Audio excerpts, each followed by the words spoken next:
Hi friends, నీరు కేవలం దాహం తీర్చే ద్రవం మాత్రమే కాదు, దానికి మన భావోద్వేగాలు గ్రహించే శక్తి ఉందని మీకు తెలుసా?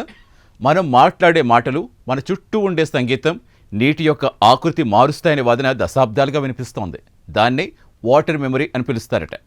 ఈ స్పెషల్ ఫీచర్లో జపాన్ పరిశోధకుడు మసారు ఎమోటో ప్రయోగాల నుంచి తాజా క్వాంటమ్ బయాలజీ వరకు ఉన్న వాస్తవాలేంటో ఒకసారి పరిశీలిద్దాం.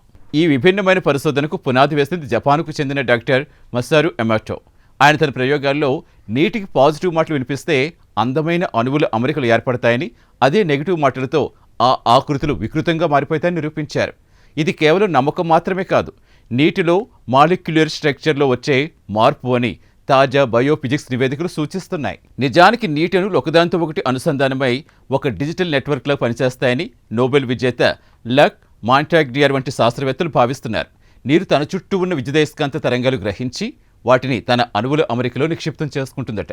దీనివల్ల మనం తాగే నీటి నాణ్యత కేవలం రసాయనాలపైనే కాదు, ఆ నీటి చుట్టూ ఉన్న వాతావరణంపై కూడా ఆధారపడి ఉంటుంది. మన శరీరంలో 70% పైగా నీరుంటుంది. కాబట్టి మనం తీసుకున్న నీటిలో జ్ఞాపక శక్తే మన కణాల పనితీరుపై కూడా ప్రభావం చూపిస్తుందని పరిశోధకులు అంచనా వేస్తున్నారు. తాజాగా మాలిక్యులర్ బయాలజీ నివేదికల ప్రకారం నీటి నిర్మాణంలో వచ్చే స్వల్ప మార్పులు మన జీవక్రియలు ప్రభావితం చేయగలవట.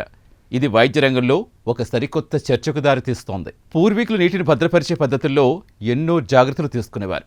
గంగాజలం వంటి నదీ జలాలకున్న ప్రత్యేకత కూడా ఈ స్ట్రక్చర్డ్ వాటర్ వల్లే సాధ్యమని శాస్త్రవేత్తలు విశ్లేషిస్తున్నారు.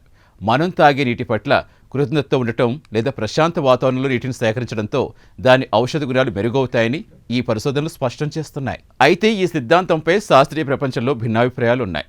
కొందరు దీన్ని సూడో సైన్స్ అని కొట్టిపారేసిన క్వాంటమ్ ఫిజిక్స్ రంగంలో వస్తున్న కొత్త ఆధారాలు దీన్ని బలపరుస్తున్నాయి. తాజాగా హై ప్రెజర్ ఫిజిక్స్ ప్రయోగాల ప్రకారం నీరు అత్యంత సంక్లిష్టమైన పదార్థమని, దాని రహస్యాలు ఛేదించేందుకు మరిన్ని పరిశోధనలు అవసరమని నిపుణులు భావిస్తున్నారు. వాటర్ మెమరీ పరిణామం ప్రకృతంలో దాచుకున్న వైవిధ్యం మనకి పరిచయం చేస్తోంది. ఆ నీటి అణువుల అమరిక వెనుక ఉన్న భౌతిక సత్యాన్ని విశ్లేషిస్తే మన చుట్టూ ఉన్న ప్రపంచం మన భావాలకు ఎలా స్పందిస్తుందో అర్థమవుతుంది. ఈ ప్రత్యేక కథనంపై మీ అభిప్రాయాలు కామెంట్స్లో తెలియచేయండి. ఇలాంటి మరిన్ని కథనాల కోసం ఛానల్ సబ్స్క్రైబ్ చేయండి.